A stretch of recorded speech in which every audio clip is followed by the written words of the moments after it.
did exactly what he said he was going to do.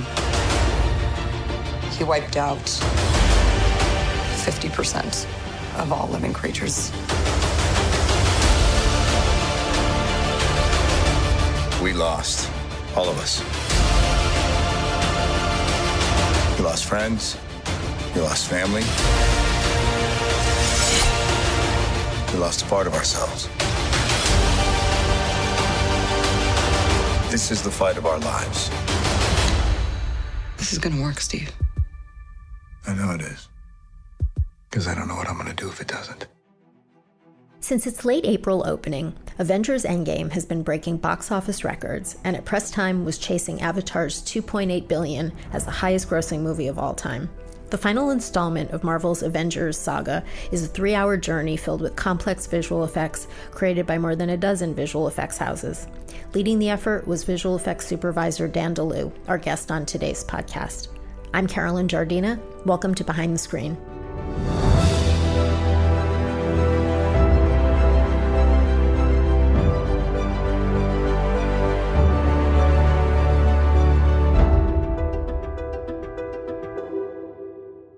No stranger to the Marvel Cinematic Universe, Dan DeLeeuw has been the visual effects supervisor on Iron Man 3, Captain America the Winter Soldier, Captain America Civil War, Avengers Infinity War, and most recently Endgame. He was nominated for a visual effects Oscar for Infinity War and Winter Soldier. Also, earlier this year, Infinity War won the top Visual Effects Society Award. Today, he talked with us about the Herculean task of completing Endgame and working in the Marvel Cinematic Universe. Dan, welcome, and thank you for joining us. Thank you. Glad Congratulations on the success of this movie. Thank you. Yeah, it's been an awesome surprise. I mean, not really a surprise, but how much the fans have loved it, and kind of actually going to the theater and seeing the reactions to it has been really, really pleasurable. So, big picture, this represents the work of roughly a dozen visual effects houses? Yeah, a dozen visual effects houses.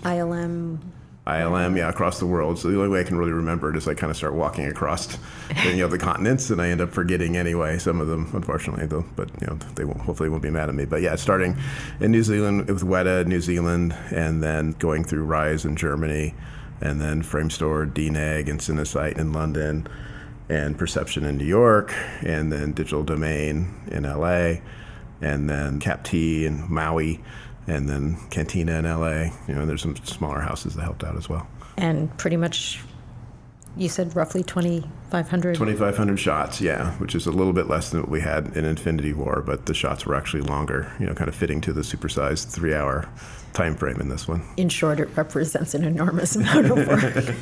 So let's talk about some of the specific work. I'd love to start with the de-aging or end-aging because there's time traveling in this. You see characters at different points. Would you talk about how you approached that?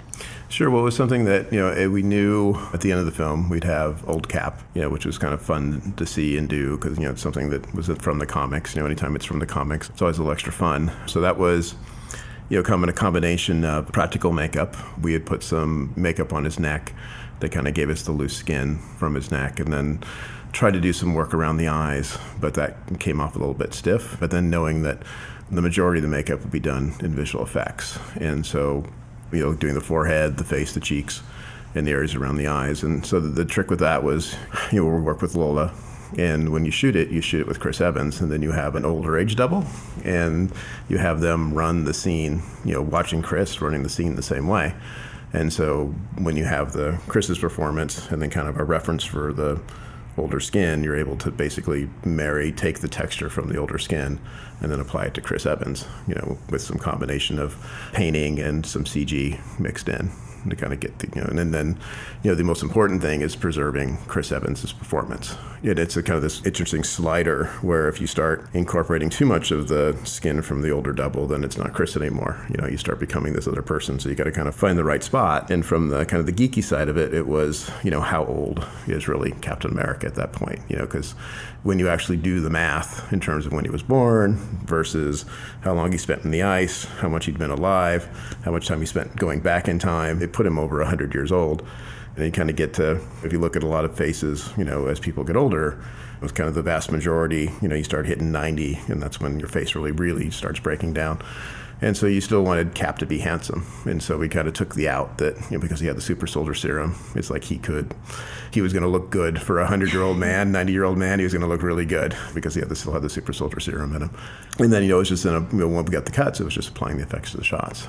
So for the uninitiated, just to be clear, it's a combination of makeup and visual effects, and the visual effects is both augmenting his existing performance, and were there in some cases, is it a fully CG head? Yeah, what we try to do is there's kind of a couple ways you can go, and kind of something that Lola's mastered over the years, and we had done something similar with Peggy in Winter Soldier when we made her older, and it was something that it's related to how Vision's done as well. So you can take an approach where you try to do something completely CG, and then take your CG model and match it to an actor's performance. But as a result, you can drift into the uncanny valley that way, and you find yourself, depending on what you're reproducing, you're trying to match the actor's performance rather than taking the actor's performance. And so what we had done with old Peggy and what we did with Cap and what we do with Vision is you are using the actor's face. It's the equivalent of digital makeup. It's as if this completely CG way was using a puppet, and the way we're doing it with Lola is using makeup, except it's just, it's a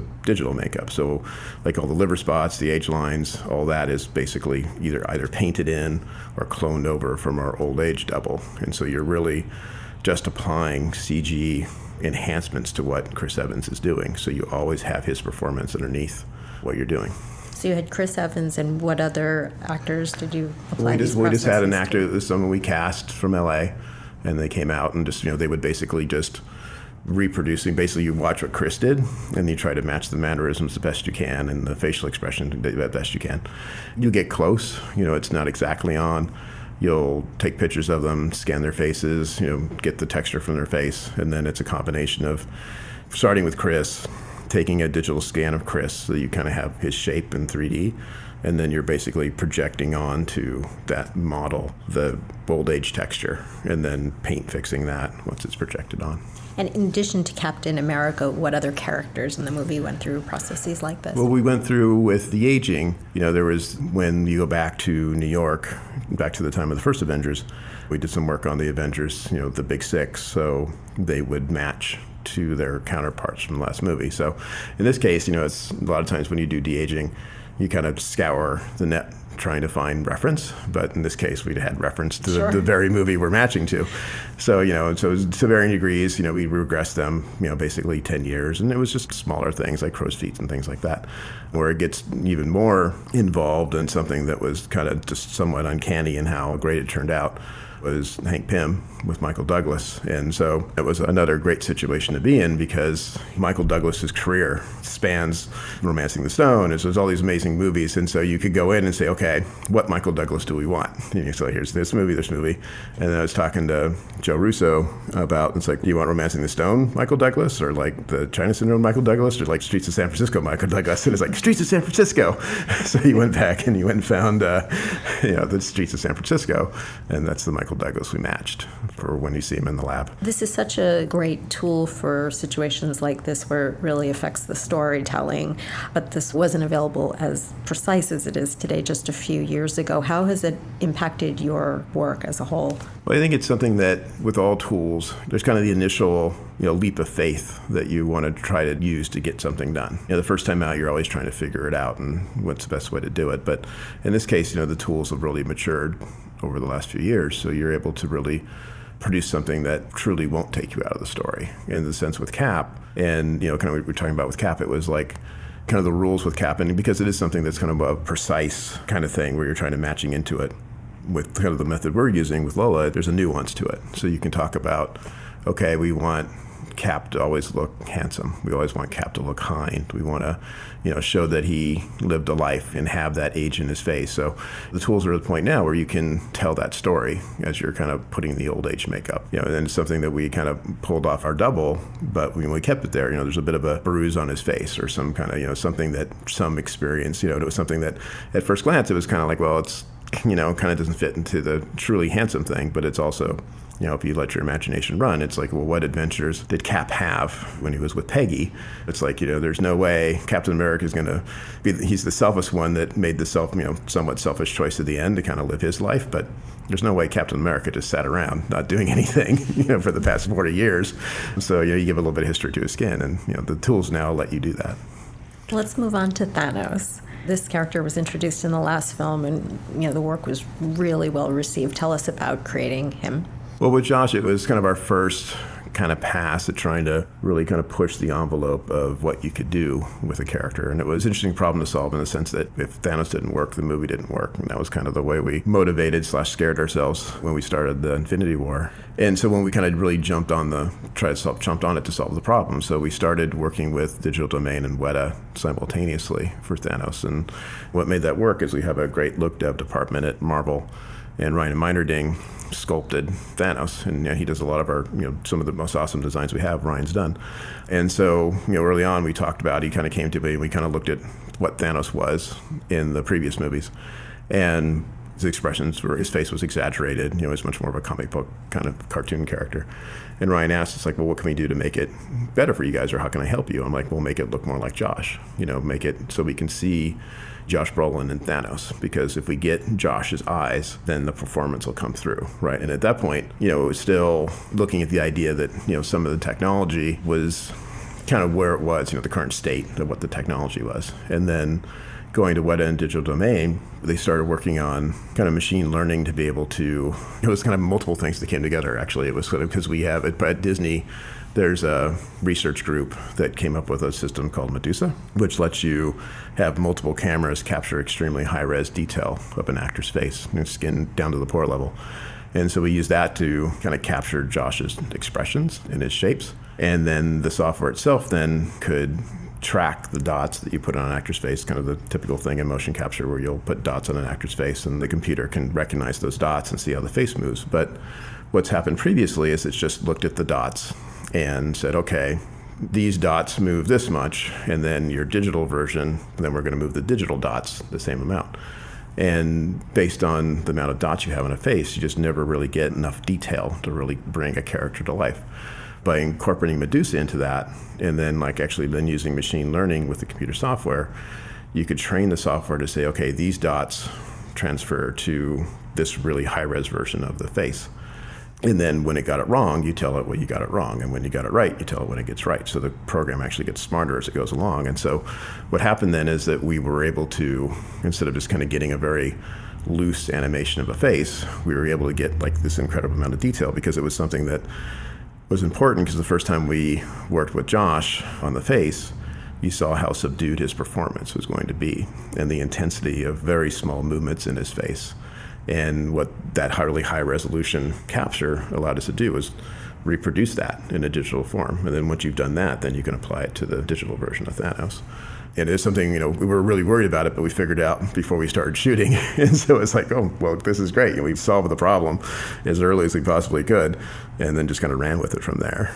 Well, it's fantastic work and critical, obviously, to the success of the movie that you have his character correct. Yeah. In addition to the characters, there were tons of environments. Mm-hmm. Tell us about that work. From Infinity War, Endgame, or both? Endgame. Endgame, okay. What were some of the trickier environments? The big environment was the end with the crater, when the Avengers compound gets blown up. It was something that, Joe Russo had pitched in terms of Thanos showing up and immediately, because we would talk about strategy. All our battles for the past 4 films, it's always been what would the villain do, and then how would you counter that? So I'm kind of like, well, what would Thanos do? Well, he'd show up and just bomb the bejesus out of them. It's like Thanos isn't going to mess around. So then Joe's like, well, let's basically crater the Avengers compound. He used the stones again. Hey. We'd be going in short-handed, Look, he's still got the stones, so... So let's get him. Use them to bring everyone back. Just like that. Yeah, just like that. Even if there's a small chance that we can undo this, we owe it to everyone who's not in this room to try. If we do this, how do we know it's gonna end any differently than it did before? Because before you didn't have me. Hey, new girl, everybody in this room is about that superhero life. And if you don't mind my asking, where the hell have you been all this time? There are a lot of other planets in the universe. And unfortunately, they didn't have you guys. We always try to like anchor ourselves in real life. And so we had one of Sven Gilberg and Morten Larsen. There was a couple other visual effects supervisors we had on the team. We got on the net and just started trying to find craters, volcanic craters from meteorites that hit the Earth a while ago. And then we basically flew out to those different locations and just started photographing, okay, what do craters look like? How are they formed? Then started looking at reference online in terms of bunker buster type bombs and things like that. And it's kind of the basis for it. And then based on those pictures and scans, you can go up in a helicopter or a drone. You can basically circle a piece of a building or a mountain or a feature like that. And if you take pictures as you circle the object, you can then basically look at each picture and then bake a three-dimensional version of that onto the computer. So we kind of found our favorite crater and then sent that off to Weta, and they started building their environment from that, and then texturing it based on references we found. And we looked at the Kuwaiti oil fields when they're on fire and things like that to kind of get the general look. What was the trickiest sequence for you? It was interesting that these films always have different components to them. It's like you'll have, okay, this is the signature effect, and this is the signature battle. With these movies, there's always multiple battles and multiple environments and multiple places we've been in the past. And so with this one, along the lines of the environments, we were able to, when they went back to New York, we work with ILM, and so they've already had New York from the first Avengers. So we will shoot plates in New York with the modern day plates. There were new buildings under construction that we would then have to take out. But then with ILM, because they already had all those assets, those buildings weren't there. So we could just kind of recreate New York from scratch from what they had already scanned and photographed. You look at Smart Hulk with Mark Ruffalo, that was an interesting challenge, just in the sense that if you got Josh Brolin at one end of the spectrum, where his performance is very inward and very tight and tense. You've got Mark Ruffalo on the other end of the spectrum, where his face, he's everything's on the table, his expression's very bright, and his face is very elastic. So it was solving the most minute movement, and then also solving the broadest movement, and then still making sure that you read Mark Ruffalo come through the performance. That was kind of the big challenge at the beginning of this one, is making sure Smart Hulk would work. And it's always that moment of, with Thanos, we did a test early on, because we had a little bit more of a head start with him. And so we showed Josh and we showed the studio, and everybody got very excited really early. And then with Smart Hulk, we got started a little bit later. And we had done a test, a really rough test, when all the technology was still pretty rough, of Mark just kind of having fun as Smart Hulk and speaking and kind of flipping out. That test became the scene where he sends Scott Lang back in time, and he's trying to Right. smash the computers to make them work. But it was one of those things where when you preview the movie, you've got previs in there. And so previs, you'll have the mannerisms of a character, but you don't have any of the real animation on the face. So when we did Friends and Families, it was always that version of the Hulk that no one could really read, and it was just kind of like, okay, is this scene going to work? Is the scene's not going to work? And, so then you call up ILM. It's like, look, we really need, wherever you're at in the Hulk, we need the Hulk, because, based on audience reactions, you're trying to test it and you can't gauge it. But when ILM stuff came in, suddenly it went from a scene that was not funny at all, you couldn't get any sense of it because the audience didn't understand it, to the funniest scenes in the movie. And to this day, you go and you watch it and you see it with an audience, and everybody's kind of into it. It's 5 years later, and then all of a sudden, Smart Hulk shows up, and the whole movie just brightens up on the scene, which is pretty amazing. What did the Russos say when they saw Smart Hulk for the first time? It's interesting. It's with different directors. And I think I've got some street cred with the Russos now. But you always know at the back of everybody's brain, is this going to work, right? Because you start in visual effects, you start something, I always describe it as like there's tinker toys like all over the floor. And directors and the studios, they look at their movie, and there's either these giant holes in there, or there's previs in their movie. And then, some panic, and some's like, where's my film? But with the Russos, they're like, just calm, steely, it's all good, it's all good. And then we showed them the first test, and it's it's going to work. But you can hear the relief, and it's like, it was always going to work. But yeah, no, they thought it was great. And it was a function too, where and kind of what happened with Thanos, and a little bit to a degree happened with Smart Hulk. Thanos a little bit more because he was driving the Infinity War. But it got to where Smart Hulk became a character, and it was something that people would latch onto. The script evolved. There's a little bit of a scene with Scott Lang kind of explaining how time travel works, and Pym particles, and Rhodey's there, and Paul Rudd's there. and then Hulk's there to kind of explain the past. So you read the scene on the page, and then, they wrote it knowing that Hulk would be the one that was going to explain it. So you read it, and you're kind of like, oh my God, it's this kind of just dry time travel.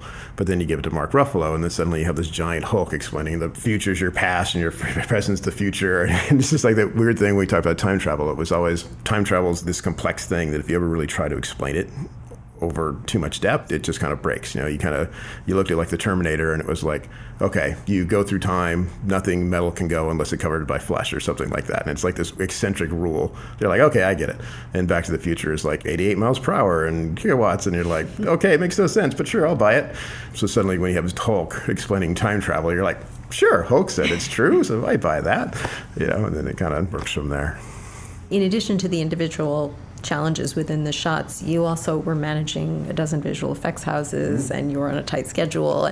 Tell us about your day-to-day. How often did you talk to everyone? How did you receive shots, and how did you keep it as one cohesive whole?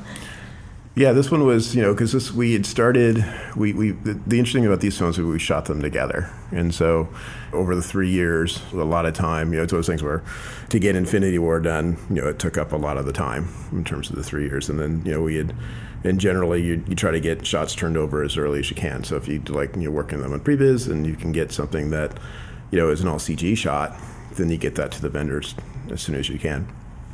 And then you get more time to work on it.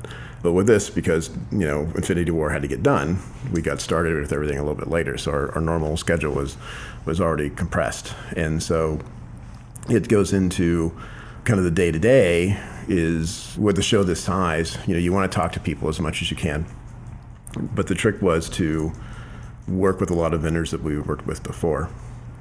It's important that when you're, spending your day looking at shots, because, literally you'll show up in the morning, go into the screening room, and just start watching shots. And then on a normal show, you'll be done around noon, 1 o'clock, eat lunch, and then kind of go into like any special case shots that you have. And so like in dailies, you'll say, okay, give a quick note.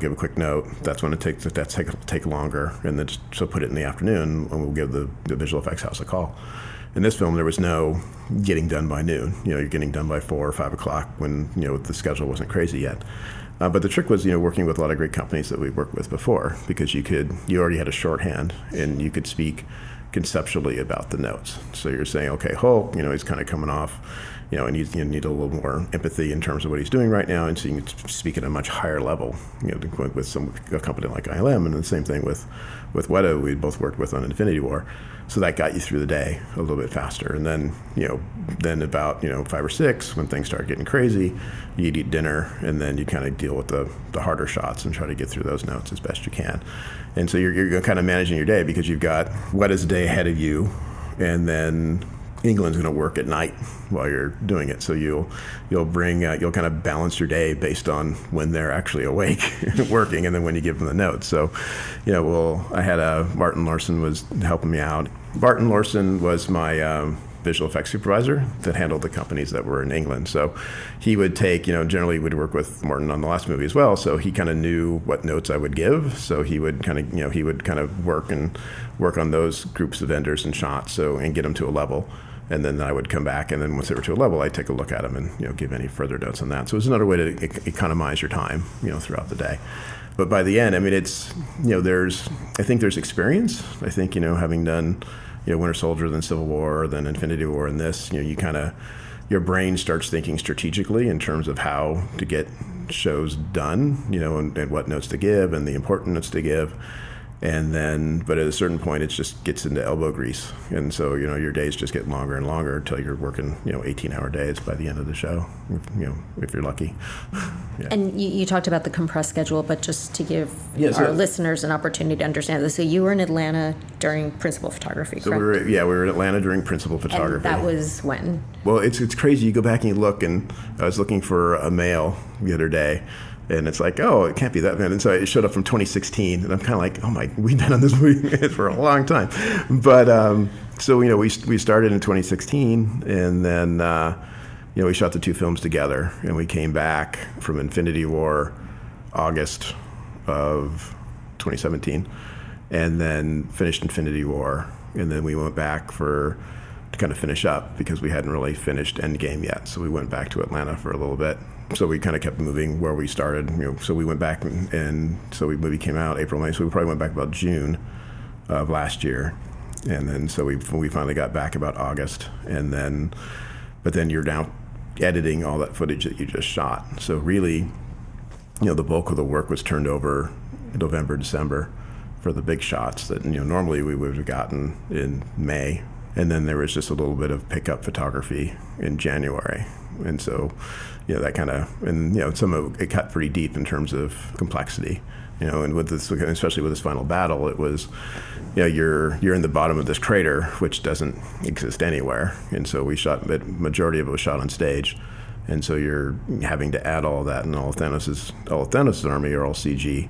And, the majority of the Avengers allies are all CG as well, in terms of the Asgardians and the Ravagers and characters like that. So, the complexity of this movie, even though there's just the one final battle at the end, it's much more complex than anything we've ever done before. And so just trying to get all that to fit then into the majority, honestly, the majority of the work was like December, January, February, March. You're getting a sound lock and you're still not exactly done with the animation. So you're trying to back your changes into the sound lock because you can't go back. I mean, we pushed past pretty much, I think, any deadline you could possibly want to push back. And it's the nature of visual effects. You always want to try to make it as best you can. And I've always kind of played the edge, but I think we went well beyond it this time. I wouldn't want to go back. I wouldn't want to do it again like that.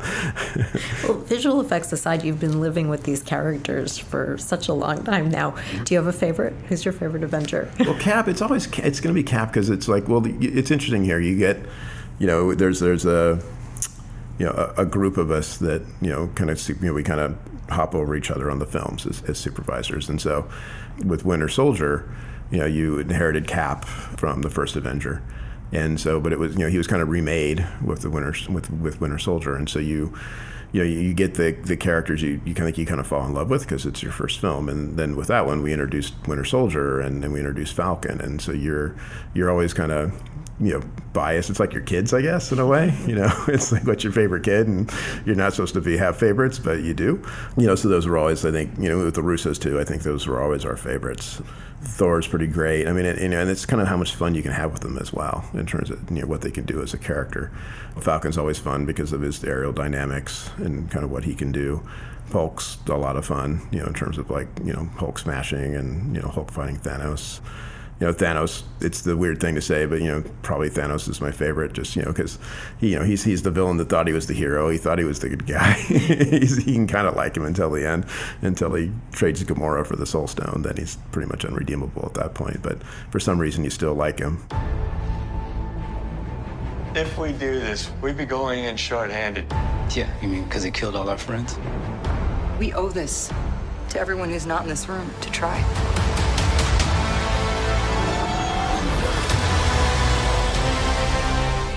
You could not live with your own failure. Where did that bring you? Back to me. And you kind of, Chris Evans is great, and Josh Brolin's great, so you kind of tie them to the characters. Like in Endgame, Valkyrie was one of those things where we're doing the previs, and I was leading the charge on the previs with our previs team. And so, you go in there and you plot out the ending. I had like a table full of like these little toys of all the different heroes so I can kind of figure out where they are in the battle. And but we're just kind of pitching, just kind of throwing ideas around because you've got a room full of previous artists that have also worked in all the Marvel movies and have animated the characters in other movies you may not have worked on or done gags for them in other movies. And so this it's this really kind of dynamic environment that I like to create in there where everybody just kind of sits around and pitches ideas. So, but I'm there with Gerardo, our previous supervisor. And we're talking about the Pegasus, and we're kind of talking about Ragnarok. And it's like, well, what can Valkyrie do? What are her powers? And it's like, and then we're kind of like, well, the Pegasus. And it's like, so, but you remember from Ragnarok, it's like, did we see anything really? And you go back and look at it, and it was just, it was kind of the fall of the Valkyries, and it's just all these Pegasus falling out of the air. And I'm like, it's like, you do a Pegasus. And Gerard's, yeah, we're doing a Pegasus. I'm like, I don't know. And Gerard's like, yeah, we got to do a Pegasus. And I'm like, I don't know if Kevin's going to like a Pegasus. And it's like, and so you come back in and they've just done this whole gag with a Pegasus, and it's like, Pegasus is pretty cool. So it's like, moments like that where you're just kind of, you get to sit in a room and just kind of, play with your favorite superheroes and come up with all the different gags for them and fun things. And what were Chris Evans and Josh Brolin and the actors like to work with when you were doing complex effect shots with them? Well, it's interesting. Chris has always been great and always knows exactly where the shield is. Even when the shield's imaginary, he knows exactly where it is. And it has it really down. And they're all pretty. They're all really great. Actually, it was Robert's great, and so it's like we had a meeting on Infinity War, and we had kind of planned out Titan and kind of what the battle would be, and it was just it was definitely superhero fanboy type stuff we were having him do with the bleeding edge armor and fighting Thanos. And there's like a 40-minute version of the fight, I think, with Iron Man and Thanos just wailing on each other. But then Robert comes in, and so we're talking, we show him the armor, and he's got this history with the character that this in-depth knowledge of the character, but then also a sense for the drama of it as well. And so we showed it to him, and he's like, he's got one of the stunt guys with him there, and kind of his folks with him there, and he sits down and watches it and says, okay, well, then, can we try this? And, you kind of, yeah, we can do that. And then he kind of goes off and he thinks about it. And so, based on what we had done, he had, the shot in Infinity War where Thanos,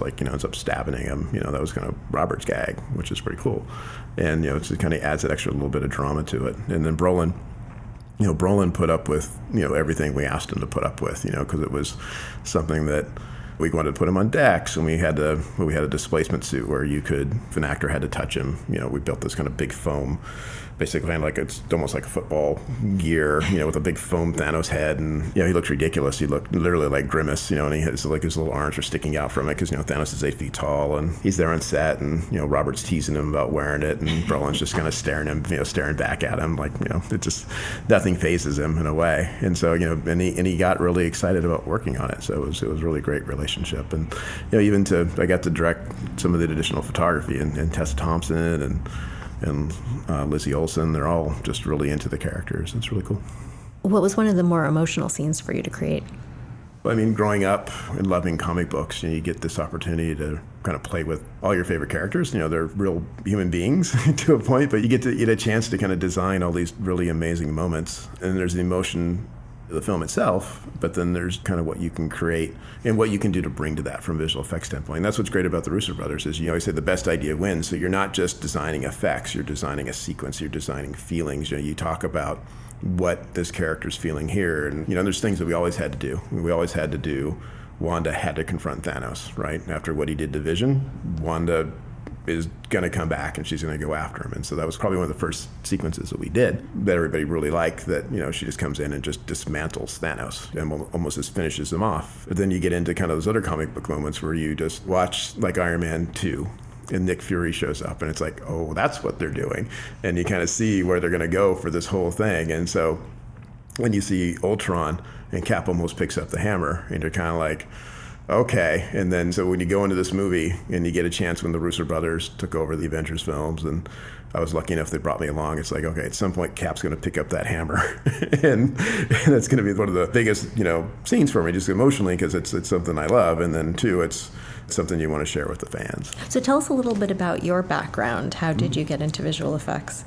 Well, it's something I always wanted to do. I think it was something that from a pretty early age, I think. And you're from Los Angeles? From Los Angeles, from LA, growing up in LA, in Hollywood, but really no ties to anyone in Hollywood. It was something that, seeing Star Wars and Raiders of the Lost Ark as a kid, it's something I think inspired a generation of us for different aspects of the business. And it was something that, visual effects were always a kind of magic in a way.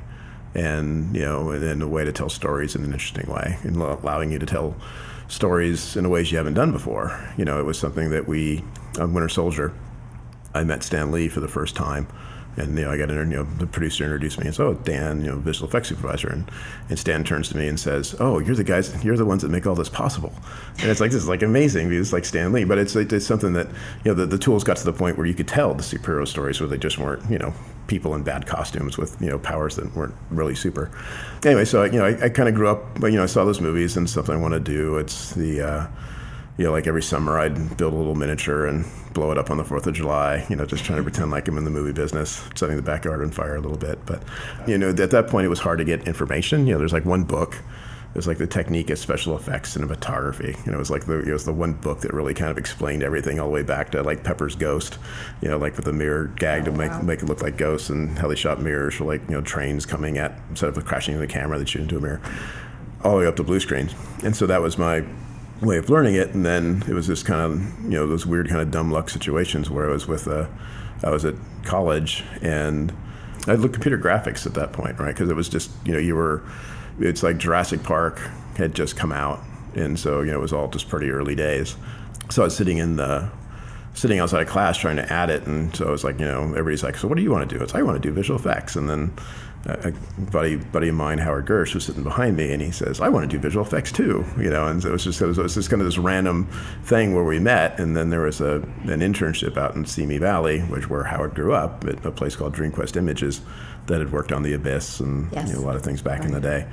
And so Howard told me about the internship at DreamQuest, and that's how I originally got into the business, and just kind of ran from there. Wow.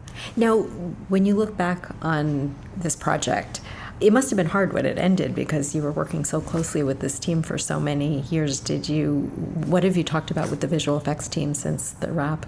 Well, this one, it's always interesting how these movies end because, they become a central point of your life, and you see your crew more than you see your family, because you're working 7 days a week and 18 hours a day.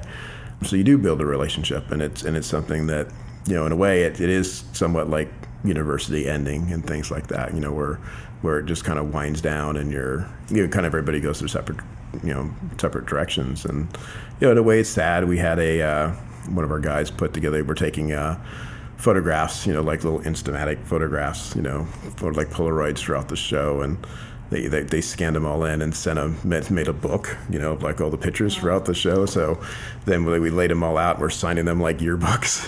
It's like, keep in touch, see you next fall, kind of thing. So it was a way to remember everyone. But it's interesting because because you kind of come to this kind of this peak thing where everybody's working really hard, and then everybody's on board, and you have reviews with the directors in the studio every day.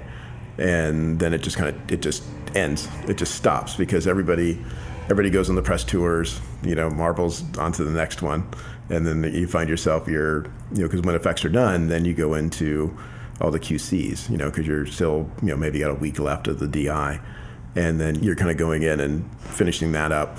And so the group that was really big gets smaller and then gets smaller again. So it's myself and the picture editor, and kind of like our big send-off for everybody was that we had to, on a Saturday, we had to go QC the film. But when you do it, you QC the 5.1 and the 7.1 and the Atmos. And so there was like 4 versions of the film. And so the whole crew came over and just watched the film in all these different rooms to, QC it. And then also to just kind of have a big final send-off of everybody seeing the picture before it came out in theaters. You mentioned the different versions for sound, but then you also had the high dynamic range versions. Yeah, so how many versions were there? I think you lose count eventually. It's kind of like everybody's like, "Yay, we're done," and it's like, "Nope, not yet," because you've got the 14-foot Lambert version, kind of it's the names are sliding all over the place now in terms of what's what, but the kind of the SDR, the 14-foot Lamberts, the 48 nits-ish version that everyone's going to see, that's going to go around the world. That was first with all the different sound, and then you'll go in and do the EDR/Dolby Vision. So it's like we're kind of breaking it down. So we're kind of calling it HDR now, and you master, and we kind of master at different brightnesses. So you'll master it at 100 nits-ish for like the HDR version, and and then there's like the unconstrained version where you go up to 300. It's like I think the whole HDR process, we're trying to kind of master and understand it, because you're not really shooting your film at HDR right now. We talked about how you worked with the other visual effects houses, but what was your relationship like during the production with, the cinematographer, the production designer, and some of the other department heads? Working during the show is an interesting thing where most of us have been together since Winter Soldier, so the same shorthand is happening with everyone on set. So you kind of already know how Trent Opalak, our DP, how he's going to light, and you kind of plan for that. Charlie Wood was our production designer on Infinity War and Endgame, and he's truly is the mad genius. Beyond just the sets, he's all about atmospherics and the feel of the set and the sweat of the set and the heat of the set and the cold of the set and the dryness of the set. It's not just his sets, and even his interiors aren't just something you build, it's something that's alive in a way. And it's like what we could do to augment that and kind of keep it going in terms of, like Endgame with the fires and the smoke and the embers and the ash. And he'll get special effects involved and they'll kind of drop the same ash. So we're all just complementing each other. Dan Sudik in special effects. We've worked with Dan for years, and it's just trying to, figuring out what's best to do as a visual effect versus special effects, and always looking for an opportunity to blow something up, because those are the best days when, hey, we're blowing up something on second unit. So then everybody goes to second unit on the day that blows everybody up, and Dan's like, all right, everybody go back, everybody get further away.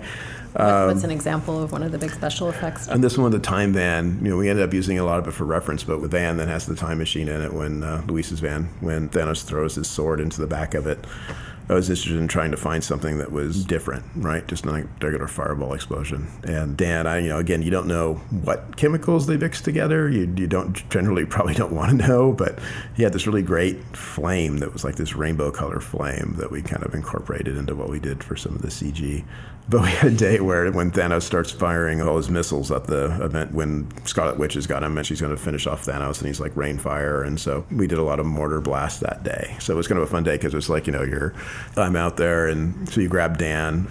It was kind of like, where do you start first? And so we got stunts out there, so I'm walking in with stunts, and it's like, okay, the idea is that Thanos is strafing and everybody's running for their lives, and so the stunties are running, and you kind of get a general path where they're going to go.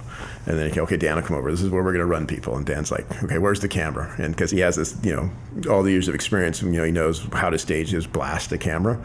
And it's like, well, the camera's over here and the camera's like over here. And he's like, okay, so I put one there, I should put one there, I put one here. So you get out and whenever you type special effects, it's less about where they are and more like the sound effects you make as they go. So he said, do you want to boom, boom, boom, boom? Or do you want to boom, boom, boom, boom, boom, boom? And so you just kind of you're standing around going, no, I want to boom, boom, boom, boom, boom, boom, boom, as it goes off. And it's a ridiculous conversation, but it works out in the end. And then the stunties came back out, and, it's like, okay, this is where the explosions are. And we had like a spider cam out there that day as it was flying over the top. And, he was like, hit it off. And, and again, that was another day where everybody wanted to come over. And, so we covered everybody in dust, and they still came back, and we did it again, which was good. So that was fun. So what's next for you? Right now, I'm taking a little bit of a break. I was going to describe it. I was talking to Kevin one day, and it's like, this is like climbing Everest.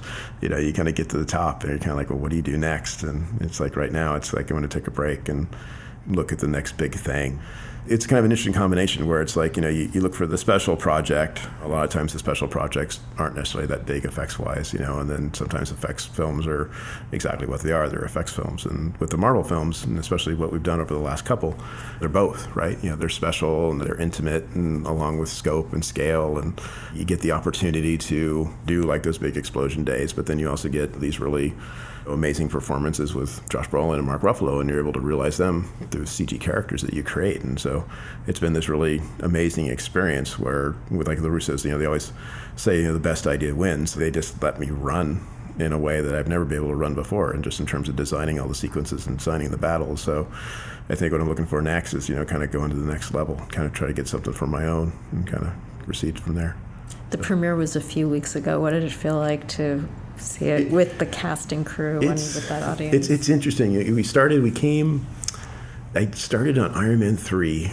I did second unit on Iron Man 3. And while we're shooting Winter Soldier, they're like, come to the premiere. And it's like, oh, we just, it's like we're shooting. And it's like, no, you worked on Iron Man 3. You have to come to the premiere. And so it was big. It was big as premiere goes back then. And then by Iron Man 3, the Marvel Universe was established, and then Winter Soldier came out, and it got bigger, and you're kind of like, okay, the Winter Soldier comes out, but it was still it's just, it's the best way to describe it. It's like we all know each other. Again, it goes, school's always a really good analogy here, right? Because it's like you went to high school and it's all the people you got in high school with, and you're standing on the red carpet. And it's like, hey, how you doing? Oh, good. How you doing? You're working on this. And then with each film, the whole process and the whole universe got bigger and bigger, so that by the time you got to Infinity War, they'd shut down the entire block, and you're like trying to get, and you have to walk 2 blocks away just to get to the other side where the tickets are.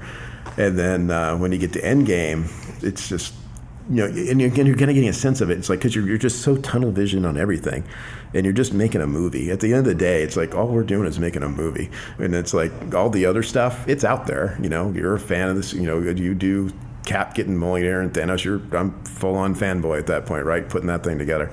But you're just making a movie, and you screen it, and it does well in the screening, so you kind of have a sense of it. But then you go to the premiere, and you just finished like 4 days earlier, right? The last QC, it's like everybody's like, "You been done? You get any time off?" It's like, we finished 4 days ago. What are you talking about?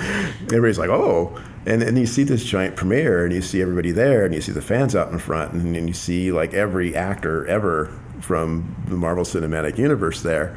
And it's just this amazing, amazing thing. And then even within, with that audience that have kind of been with it, and a lot of them know what happens in the movie, they're just kind of, everything works. It's one of those movies where like everything works that's the story you're telling. Because, there's ideas everybody has, and whether or not it's going to light the audience up or not.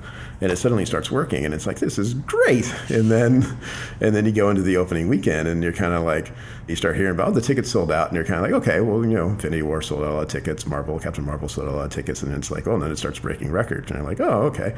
And then, you get into the Wednesday night and the Thursday night, and in the periphery, they're talking about, what kind of business it could do, and the money component of it it's one thing, but I always translate it into, just means how many people went to go see the movie, and then you start seeing like how excited people are for the film, and then you get to Monday morning, and you're just like, just the sheer amount of people that went to go see that film over the weekend, and like, and you kind of go to the screenings over the weekends to kind of see what the real audience, right, see what the civilians, and then they're just kind of like going nuts on it, and you just have more fun watching the audience, reacting to it. And so you're just kind of leaning back and you're looking around, and it's like, okay, people are crying now. And then it's like, you're kind of in your head, you're like, oh no, people are crying. It's gonna be okay, because there's gonna be a joke right here, and then this is gonna happen, and then they're gonna like, okay, here's Tony, and it's like, oh, they're gonna lose it. This is gonna be great. And it's like, well, then they're gonna be sad, and then they're gonna get to the Guardians of the Galaxy, and they're gonna be happy again. So it's just kind of, it's kind of watch it all, and I think that's probably the best part of the process. So. Well, thank you so much for joining us today. Well, thank you. It's been a lot of fun. It's really cool. It's always great to talk about the movies.